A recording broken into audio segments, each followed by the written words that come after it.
नमस्कार, मैं उत्कर्ष कुमार। आप देख रहे हैं न्यूज़ ट्रायल भारत। अगर आपने अब तक न्यूज़ ट्रायल भारत को सब्सक्राइब नहीं किया तो तुरंत सब्सक्राइब करें, लाइक करें, शेयर करें, कमेंट करें। आपको हम बताना चाहेंगे कि देश में लोकसभा चुनावों का परिणाम आ चुका है और जो है कल से नई सरकार बनने की गतिविधियां तेज हो जाएगी। एक बात जो एग्जिट पोल और ओपिनियन पोल और एग्जिट पोल करने वाले इन एजेंसियों को समझना होगा। इन न्यूज़ चैनल्स जो उनके साथ कोऑर्डिनेट करके जुड़ के जो इस तरह के एग्जिट पोल और ओपिनियन पोल करते हैं, ये निहायत ही घटिया है और इससे निश्चित तौर पर आम वोटर मतदाता काफ़ी दिग्भ्रमित हो जाता है। चाहे बिहार में आप लोकसभा चुनाव की बात करें तो दो इंडिया गठबंधन को हमेशा से ओपिनियन पोल में दिखाया गया। एग्जिट पोल में भी 5, 6, 4, 7, 8 तक ही ये लोग आए। तो ये जानबूझ के एक सोची समझी साजिश के तहत कांग्रेस, राजद, लेफ्ट पार्टियां, इन लोगों को कमतर आंका जाता है। अगर ये किसी सीट पर जीत रहे हैं तो वहां ये जो तथाकथित जानकार पत्रकार या एग्जिट पोल की एजेंसियां होती है वो कांटे की टक्कर दिखा देती है, टफ फाइट दिखा देती है, हॉट सीट दिखा देती है। और वो सीटें जो बाकी पार्टियां अगर बीजेपी हैं या एनडीए की बाकी घटक दल हैं जीत रही होती है तो उसे स्पष्ट तौर पे जिता देती है, भले ही अंतर कुछ 100,000 वोट का हो। और कई सीटों पर तो हारते हुए उम्मीदवार को भी जीतता हुआ दिखा देती है। हमने न्यूज़ ट्रायल भारत ने हमेशा से आरा और काराकाट की जीत सीपीआईएमएल को बिहार में दी थी और वही हुआ। किसी ने भी आरा की सीट नहीं दी थी सीपीआईएमएल को। बीजेपी के आर के सिंह जो हैं उन्हीं को के खाते में जाती हुई दिखाई गई थी। तो ये सलाह है मेरी न्यूज़ ये जो एग्जिट पोल और ओपिनियन पोल करते इन एजेंसियों को कि गांजा फूंक के एग्जिट पोल्स ना करें, शराब की नशे में एग्जिट पोल ना करें, सिगरेट के धुएं के छल्ले उड़ाते हुए एग्जिट पोल या ओपिनियन पोल ना करें। जेन्युइन एग्जिट पोल करें, जेन्युइन ओपिनियन पोल करें।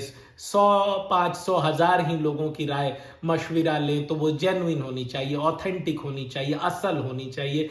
ग्रामीण क्षेत्र से 500 लोगों की भाव भंगिमा जानने की कोशिश करें तो 500 लोगों को शहरी क्षेत्र से भी लेने की कोशिश करें। यहाँ इस 40, 45, 50 डिग्री की गर्मी में आप लोगों ने क्या एग्जिट पोल किया होगा, ये बहुत ही चिंता का विषय है। और आप लोगों को सार्वजनिक मंच पर जो है अपने डाटा को सार्वजनिक करना चाहिए। आपको दिखाना चाहिए, ये न्यूज़ चैनल्स की, राष्ट्रीय और क्षेत्रीय न्यूज़ चैनल्स की जिम्मेदारी बनती है और इन exit poll, opinion poll agencies की कि वो अपने जो रिजल्ट हैं, परिणाम हैं, जो वो दिखा रहे हैं उसको कृपया से उसे राष्ट्रीय पटल पर, जैसे कि अभी बॉन्ड जारी किया था एसबीआई ने सुप्रीम कोर्ट की डांट के बाद, तो उसी तरह से ये करें। नहीं तो ये निहायत ही घटिया लगता है। बिल्कुल ही मतलब एग्जिट पोल और ओपिनियन पोल से लोगों का भरोसा टूट जाएगा। यूपी में 70, 75, 72, 78, 76 इस तरह की सीटें हर एक एग्जिट पोल और ओपिनियन पोल ने बताई। और जो भी चैनल्स हों राष्ट्रीय स्तर की, उन सबों के साथ उन्होंने टाई अप करके ये परिणाम डाले। बिल्कुल ही मतलब अस्तरहीन एग्जिट पोल यूपी में जिस तरह से दिखाया गया। और कई तो हॉट सीटें हैं, विनिंग सीटें हैं चाहे वो गोगोई की सीट हो या शशि थरूर की सीट हो या कोयम्बटूर की सीट हो। कई सारी सीटें ऐसी हैं, पाटलिपुत्रा की सीट हो, आरा की सीट हो, जहां पे कि वो मतलब कि जो है कांटे की टक्कर बता देते हैं। महुआ मोइत्रा की सीट को भी कांटे की टक्कर बता दिया गया। एक तो ये एक जांच का विषय होना चाहिए और अगर सरकार इसमें जांच करे तो काफ़ी कुछ खुल के आएगा कि अगर ये लाखों करोड़ों लोगों के मत पर एग्जिट पोल ओपिनियन पोल करते हैं। भगवान जाने, भगवान भरोसे होता है ये एग्जिट पोल ओपिनियन पोल।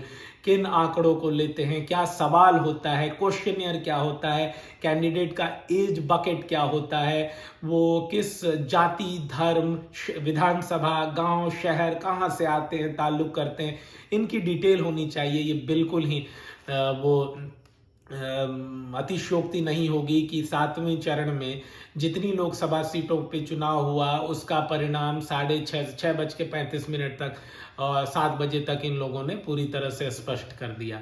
और ये जो सॉफ्टवेयर्स में इन्हें एनालाइज किया जाता है उसमें भी घंटों लग जाएंगे इनको एनालाइज करने में।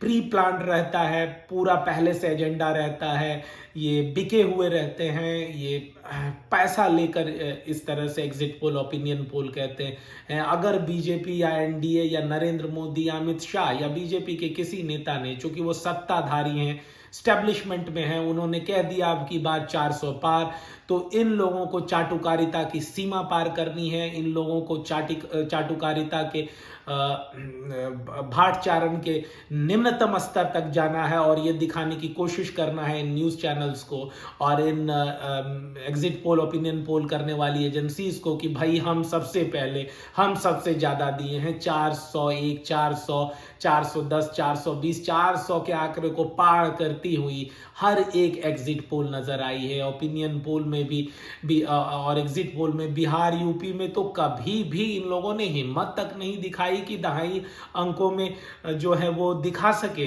इंडिया गठबंधन को, वो समाजवादी पार्टी को दहाई अंकों में दिखा सके, वो जो है आपको जो बिहार में कंप्लीट इंडिया गठबंधन को दहाई अंकों में दिखा सके। और ऐसा ही जो राज्य की जो क्षेत्रीय चैनल हैं उनका भी यही हाल है। कभी भी किसी ने हिम्मत से दहाई अंकों तक इंडिया गठबंधन को, और यूपी में भी यहाँ पर 30-30, 40-40 सीटें गठबंधन समाजवादी पार्टी की इंडिया गठबंधन जीती है यूपी में। यूपी का गलत एग्जिट पोल दिया है।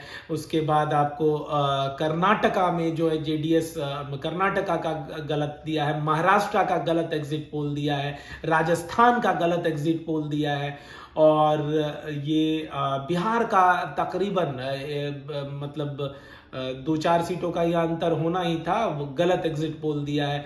उत्तर प्रदेश में तो इन लोगों ने रायता फैला कर रख दिया है। निश्चित तौर पे विपक्ष जो है उन्हें सचेत रहने की ज़रूरत है, और जिस तरह से उन्होंने इन एग्जिट पोल ओपिनियन पोल से बिना प्रभावित हुए, डरे, जिस तरह से अपनी रणनीति बना के चुनाव लड़ा है, ये काबिल तारीफ है।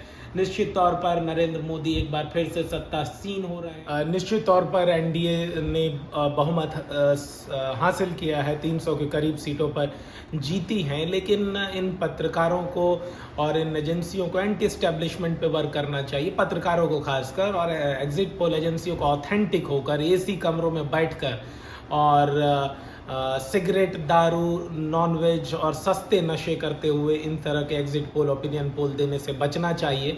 और इन्हें मैं दरख्वास्त करूंगा कि अपने आप आंकड़ों को, लाखों करोड़ों की जो बात कहते हैं, टेलीफोनिक, एआई और कौन कौन सी जो बातें कहते हैं, वो उसे सार्वजनिक करना चाहिए। सार्वजनिक मंच पर आम जनता के बीच आप लाइए कि आपने सच में ये किया है या फर्जीवाड़ा है, और निश्चित तौर पे इसमें पूरी तरह से फर्जीवाड़ा है, इसे कहने में मुझे बिल्कुल भी कोई संकोच नहीं है। और इस बीच जो पुराने सेफोलॉजिस्ट रहे हैं, योगेंद्र यादव, उनकी दाद देनी होगी। उन्होंने जिस तरह से एग्जिट पोल किया जो है सिर्फ फ़ोन पर और कई जगहों पर घूमकर, वो काबिल तारीफ है, बेहतरीन किया उन्होंने। और प्रशांत किशोर जो कि एक्सपर्ट रहे हैं सेफोलॉजी के और पॉलिटिकल स्ट्रेटजिस्ट रहे हैं, उन्हें भी औंधे मुंह गिरना पड़ा है। उनकी भी जो भविष्यवाणी है वो पूरी तरह से खोखली साबित हुई है, झूठी साबित हुई है। तो यहाँ पर इस तरह ओपिनियन पोल आप जनता को बरगला देते हैं। अगर आप दिखाते हैं कि भाई 400 पार हो रहा है, तो जो विपक्ष के समर्थक वोटर होते हैं उनमें निराशा का भाव हो जाता है, वो डिमोटिवेट हो जाते हैं और वोट डालने से बचते हैं, कतराते हैं या इग्नोर करते हैं, छोड़ देते हैं। जो माहौल बना था कि भाई इस बार तो बीजेपी 400 पार ही है, तो कई जगहों पर ऐसा हुआ कि विपक्ष के जो वोटर्स थे वो वोट देने ही नहीं निकले। और निश्चित तौर पर बेरोजगारी जो है, पलायन जो है, ये काफ़ी मुख्य मुद्दे के तौर पर सामने आया है। महंगाई बहुत ही बड़ा मुद्दा यहाँ पर सामने निकल कर आया है। और साथ ही मोदी जी के निजी स्तर पर उन्होंने जो अपनी कोशिशें की हैं, परिश्रम की है, उसे उनके सांसदों ने बिल्कुल ही भुनाने की कोशिश नहीं की। अब की बार 400 पार, मोदी की गारंटी के भरोसे ये लोग 5 साल दिल्ली में या अपने एसी कमरों में बैठकर पार्टियां कर बैठे रहे, आम जनता से खुलकर नहीं मिले, आराम से नहीं मिले, उनकी समस्याओं से रूबरू नहीं हुए, जिसका खामियाजा यहाँ पर नरेंद्र मोदी को भुगतना पड़ रहा है, अमित शाह को भुगतना पड़ रहा है। और योगी आदित्यनाथ के कदमों ने कितना पीछे किया है यूपी में बीजेपी को, ये भी देखने वाली बात होगी। इसका आकलन करना भी काफ़ी ज़रूरी होगा। तो नरेंद्र मोदी को और बीजेपी को देश की सबसे बड़ी पार्टी बनने पर न्यूज़ ट्रायल भारत की तरफ से ढेर सारी शुभकामनाएं। नरेंद्र मोदी के जीतने पर उन्हें वाराणसी से जीत पर शुभकामनाएं। और विदिशा से मध्य प्रदेश के जो हैं चौहान, शिवपाल सिंह चौहान के देश में सबसे ज़्यादा वोटों से चुनाव जीतने पर ढेर सारी शुभकामनाएं। और कोशिश होगी हमारी कि, और अगर आपने न्यूज़ ट्रायल को अब तक सब्सक्राइब नहीं किया है, सब्सक्राइब करें, लाइक करें, शेयर करें। धन्यवाद।